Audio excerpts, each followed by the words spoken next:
Hello students, हमने पदार्थ के पहले लेक्चर में देखा था दर्शन निरूपण और वो उसका फर्स्ट पार्ट था। ये सेकंड पार्ट है और अब ज़्यादा कुछ नहीं बचा है, एक छोटी सी वीडियो डाल रहे हैं, सेकंड पार्ट पूरा कवर हो जाएगा। आज के लेक्चर में हम देखेंगे नास्तिक दर्शन। पिछले वाले में हमने देखे थे आस्तिक दर्शन और उसके बाद देखेंगे आयुर्वेद एक श्रेष्ठ एवं स्वतंत्र सिद्धांत। उसके बाद हमारा अगला टॉपिक होगा आधुनिक विज्ञान एवं सिद्धांत और उसके पश्चात हम चलेंगे आयुर्वेद में पदार्थ की उपयोगिता पर। तो चलिए बिना देरी किए शुरू करते हैं। सबसे पहले अपन देखते हैं नास्तिक दर्शन। बेसिकली नास्तिक दर्शन वो होते हैं जिनको ईश्वर पर, मोक्ष में या फिर वेदों में विश्वास नहीं होता है।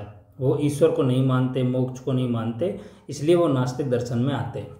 नास्तिक दर्शन में सबसे पहले आते हैं चार्वाक दर्शन। इसके प्रवर्तक जो थे वो चार्वाक हैं। चार्वाक दर्शन के अनुसार सृष्टि की उत्पत्ति 4 महाभूत भाग से हुई है, जिनमें कौन कौन से हैं? पृथ्वी, जल, अग्नि और वायु। हर दर्शन के अपन 5-5, 6-6 पॉइंट्स देखेंगे, वही आपको एग्जाम में लिखने हैं। इससे ज़्यादा एलेबोरेट करके पढ़ने की ज़रूरत नहीं है, जितना ज़्यादा पढ़ेंगे उतना ज़्यादा कन्फ्यूज होंगे। उसके बाद हम देखते हैं चार्वाक दर्शन एक प्रमाण मानते हैं और वो है प्रत्यक्ष प्रमाण। यह ईश्वर को नहीं मानते। देखो, नास्तिक दर्शन में हम अगर ये पॉइंट सब में भी लिख दें कि वो ईश्वर को नहीं मानते, तब भी ये सही होगा। चार्वाक दर्शन के अनुसार जब तक जीवन है तब तक खाओ पियो मौज करो, और मौज करने के लिए यदि ऋण लेना पड़े, मतलब किसी से कर्जा लेना पड़े पैसा, तब भी उससे पैसे कर्जा लो, उधार लो और उसके पैसे भी खर्च कर दो। ये चार्वाक दर्शन का मत है। उसके बाद हम देखते हैं जैन दर्शन। जैन दर्शन में क्या है? यह ईश्वर को नहीं मानते, यह तीर्थंकर को मानते हैं। जैन दर्शन, जो भी आपको कोई जैन फ्रेंड होगा उससे आप ये चीज़ पूछ सकते हैं कि तीर्थंकर क्या होता है और वो तीर्थंकर को कैसे मानते हैं।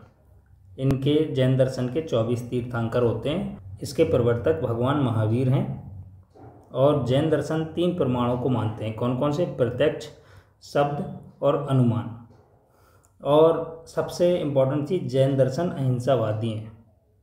ये अभी तक किसी भी दर्शन में हमें पढ़ने नहीं मिला है, अलग से सेपरेटली नहीं लिखा था, पर जैन दर्शन के लिए ये अलग से मेंशन किया गया था कि जैन दर्शन अहिंसावादी है।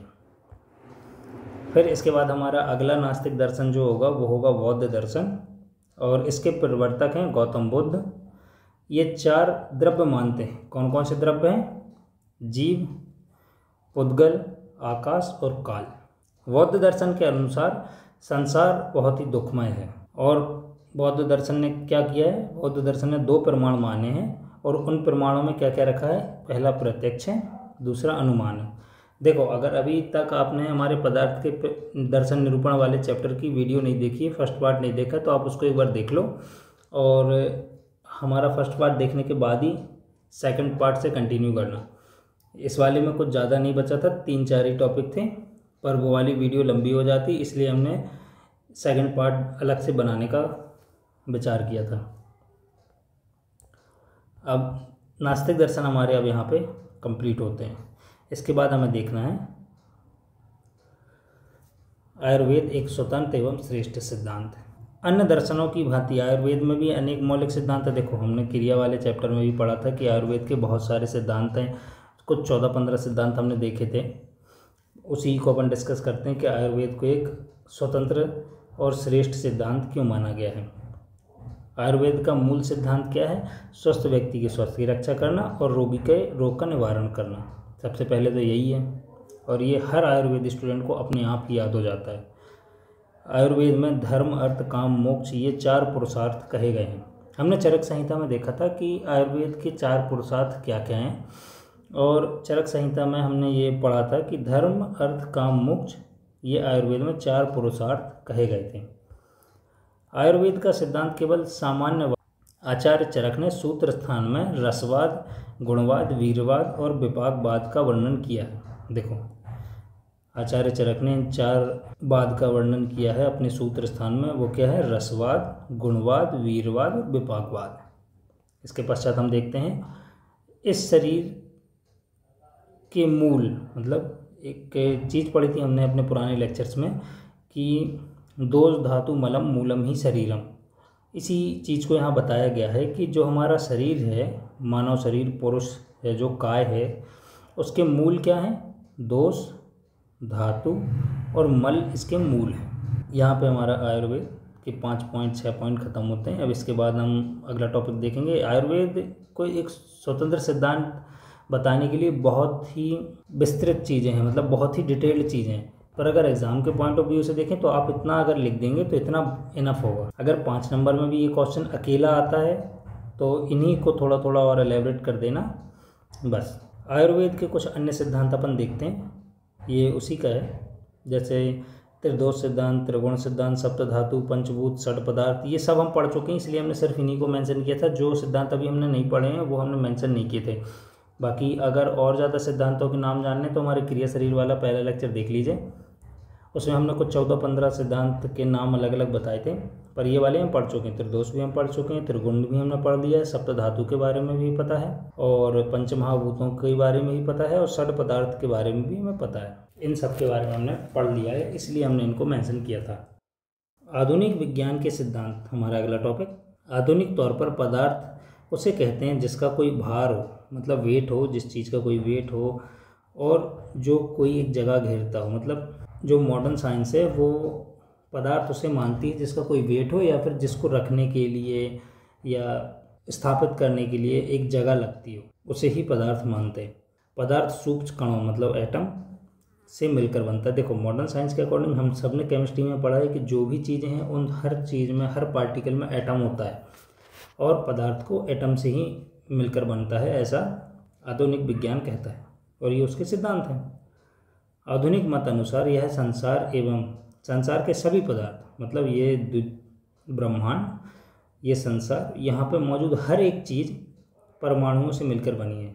देखो अभी हमने बताया कि मॉडर्न साइंस ये मानता है कि जो भी चीज़ है, जो हर एक चीज़ है, वो एटम से बनी है, परमाणुओं से बनी है, इलेक्ट्रॉन, प्रोटॉन, न्यूट्रॉन्स। आयुर्वेद में नित्य शब्द का उपयोग परमाणुओं स्वरूप पंच महाभूतों के लिए किया गया। देखो जो मॉडर्न साइंस जिसे परमाणु कहती है उसे हम पंच महाभूत कहते हैं।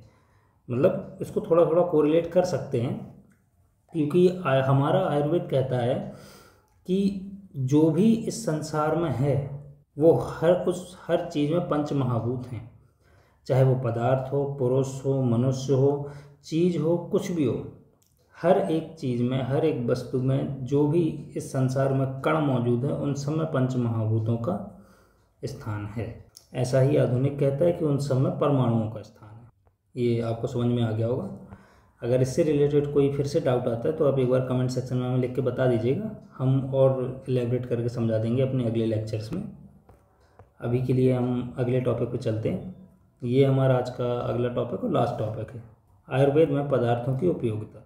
सभी परमाणुओं को रोगी परीक्षण में उपयोग किया जाता है, और इसका ज्ञान पदार्थ विज्ञान से होता है, जैसे प्रत्यक्ष, अनुमान, शब्द, उपमान, अर्थापत्ति, अभाव, संभाव, इतिया, चेष्टिया, ये बहुत सारे प्रमाण होते हैं, और उन्हीं प्रमाणों से हम अपने रोग को और अपने रोगी के रोग को परीक्षण करते हैं। जैसे मान लो प्रत्यक्ष है, अनुमान है, उपमान है, युक्ति है, शब्द है, अर्थापत्ति है, इन्हीं प्रमाणों के मदद से तो हम अपने रोगी की परीक्षा करते हैं और उसके रोग का ज्ञान करते हैं कि उसको कौन सी बीमारी है, कौन सा इलाज करना है, इन्हीं से पता चलता है। और ये सभी प्रमाणों का ज्ञान हमें कौन देता है?